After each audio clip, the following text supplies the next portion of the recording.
Hello, welcome everyone again to this mathematics session where we deal with WAEC past questions and answers.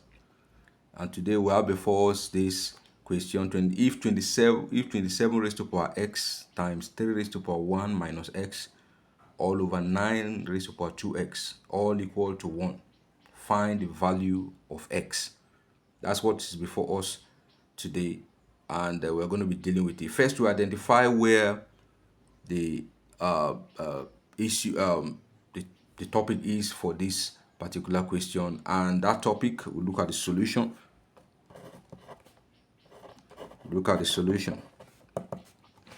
and we identify where the topic is coming from. It's in mathematics, and that topic is none other than indices.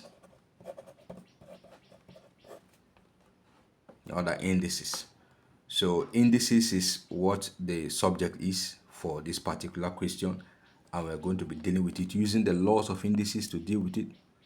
If 27 raised to power x times 3 raised to power 1 minus x all over 9 raised to power 2x equals 1, find the value of x.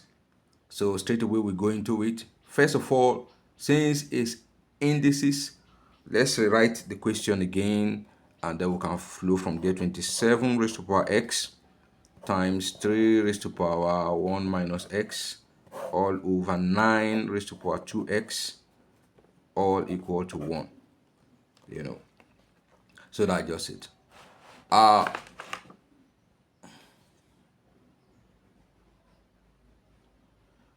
But one thing is sure and very clear here that we can always put into practice, and that is in indices, breaking down everything to its minimum square root. That's to find a balance to be able to deal with all. To find a balance to deal with all, and that is what we're having before us here.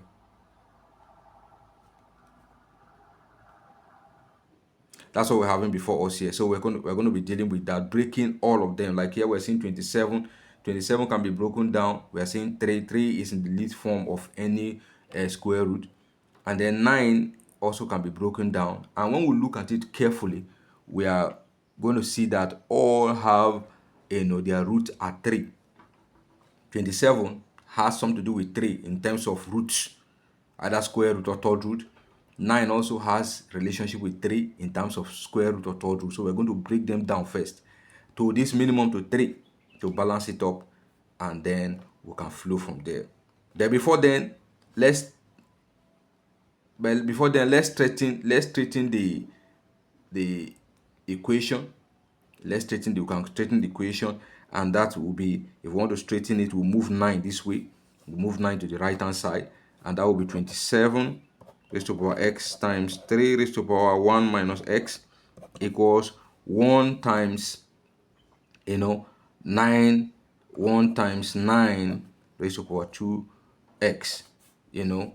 That is just 1 times 9 raised to power 2x is 9 raised to power 2x. So that will finally give us 27 raised to power x times 3 raised to power 1 minus x equals 9 raised to power 2x. You see that? That's what it will give us. So from here now, we can then do the breaking down. We'll break down all these into their simplest square root, into their simplest roots. So we can see that they are all related to 3. So we'll start with 27. 27, we can see that the third root of 27 is 3, because 3 times 3 will give you 9, 9 times 3 will give you 27. So it's 3, third root means 3 raised to power 3. So 27 will be 3 raised to power 3, all raised to power x. X there. And then the next one now is 3 raised to power 1 minus x. That one will leave it that way. Equals, so we'll break down this one, 9 raised to power 2x. And 9 raised to power 2x, you break down 9. 3 times 3 will give you 9. So it's 3 raised to power 2. That's 3 squared. Will give you 9. All raised to power 2x. All raised to power 2x. So that's what that's all about. So I haven't done this now. We just, apply one of the laws of indices to make sure these brackets they are off. And that from this first one now, this is 3 times 3x. So that will be 3 raised to power 3 times 3x will give you 3x. 3x. Then you have times here now, we'll just leave it there. That's 1 minus x. All right, and that will all be equal to, here also is 2 times 2x. 2 times 2, one of the laws of indices, multiplication of the powers when there's a bracket. So this is 2 times 2x, that will give you 4x. So that will be 3 raised to power 2, raised to power 4x. Sorry, that will be raised to power 4x. You can say that's 2 times 2x will give you 4x. Here 3 times x will give you 3x. 3 times x will give you 3x. Yes, 2 times 2x will give you 4x. So having done this now, we can then proceed with the simplification. That's to bring out one of the laws of indices, also bring it in here, and that's the law of multiplying the bases. When the bases are equal and you're multiplying, you just sum up the index. That's one of the law. That law states that if I have a raised to power x times a raised to power y, it will be equal to a. You just take one of the bases and then sum up the indices. That is a raised to power x plus 1 plus y. A raised to power x plus y. So we'll bring that in here and we'll do it. So that will be the base is the same, that's 3. And since they are multiplying, we'll sum up the index. And the index here is 3x plus, we can introduce bracket, but because it is plus sign, we'll just put it that way, 1 minus x. Because it is a plus sign, it will do no difference. So we just put 1 minus x there. Why? We sum up these two, we sum up this, and we sum up that, because there's a multiplication sign here and the bases are equal. That's the law of indices there. Now all these are equal to 3 raised to power 4x, like we have there. So having had this now, we also apply another law of indices, the law of equation of indices, that when the bases are equal, the indices, that is the powers, are equal. When the bases are equal, like I can see here, the basis here is 3, this 3, the base here, this 3, the base here, and when they are equal, the powers are equal. So if you have a raised to power x equals a raised to power y, we have a raised to power x equals a raised to power y like this. What that law states that is that because the bases are equal, a and a, that means x equals y. The indices are equals. Because the bases are equal, then the indices are equal. So a equal to a, that means x will be equal to y. That's what it means. So we'll bring that law here in, also here, and then we'll do it. Here the bases are 3 raised to power all these 3x plus 1 minus x, and then here also 3 raised to power 4x. So because the bases are equal, 3 the indices are equal, the index, the powers are equal. So because we have 3 equal, that means 3x plus 1 minus x will be equal to 4x. That's what it means. That's the power.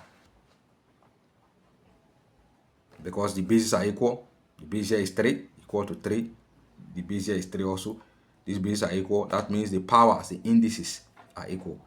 So because the bases are equal, the indices are equal. So we just equate the indices. 3x plus 1 minus y, that's it here, is equal to 4x. These other indices here, there are powers here. Why? Because we're looking for x. You say find the value of x. That's the question. So from here now, we'll do the simple algebra there, and then we'll arrive at the answer. And what is the simple algebra? We'll collect like terms. Collecting like terms.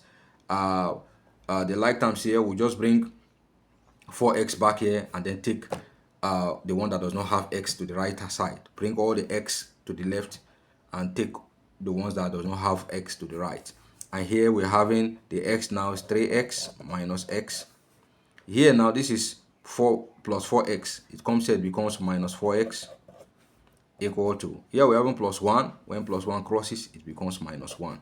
That's collecting like terms. It becomes minus 1. So we have collected like terms. That we just send minus 1 because it doesn't have an x here to the right, and bring all that having x to the left. And the other having x are 3x minus x minus 4x. That's just minus 4x because this was plus here, and when it came back here to the left, it became minus. So that's what you have there. So having done this, we just do the simple, arithmetic of the algebra here, and then we are done. And so here we're having 3x minus x minus 4x. Simple. 3x minus x will give us 2x. 3x minus x will give us 2x minus 4x equals minus 1. Equals minus 1. Equals minus 1 there. And 2x minus 4x will give us minus 2x. Minus 2x equals minus 1. Minus 2x equals minus 1. So therefore, the value of x now will now be minus 1 over minus 2. Minus 1 over minus 2, which will be finally equal to 1 over 2. X equals 1 over 2. That's the final answer. Why? You're asking why minus numerator minus denominator becomes plus. Because it will all end up in multiplication, and minus times minus will give you plus. And that's why the minus cancel the minus, and that's why we're having 1 over 2. So 1 over 2, the value of x for this question on the indices is 1 over 2. That's the final answer. You can check all of our videos to see the laws of indices, and see how we treated all the laws. You will know how they all applied in this question. So that's the final answer. But before I go, I will leave you with this word from our Lord Jesus Christ himself, John chapter 8 and verse 12. He said, I am the light of the world. He that follows me shall not walk in darkness, but shall have the light of life. Jesus is the light of life. If you follow him, you will never walk in darkness where the devil operates. So you walk in the light forever. You continue to remain in his light. And when you're in his light, everything about you will shine. So Jesus is the only one that has a key to you shining. This is God's word for you. I pray that this word blesses you in the name of Jesus Christ. Just before we go, also we invite you to continue to subscribe so that you get to know of our upcoming videos, especially on past questions on WAEC, JAMB, SAT, foreign exams, and all that. And as you do, the Lord will bless you. Like, comment, and ask your questions in the comment section, and the Lord will bless you. Have a nice day. Bye-bye.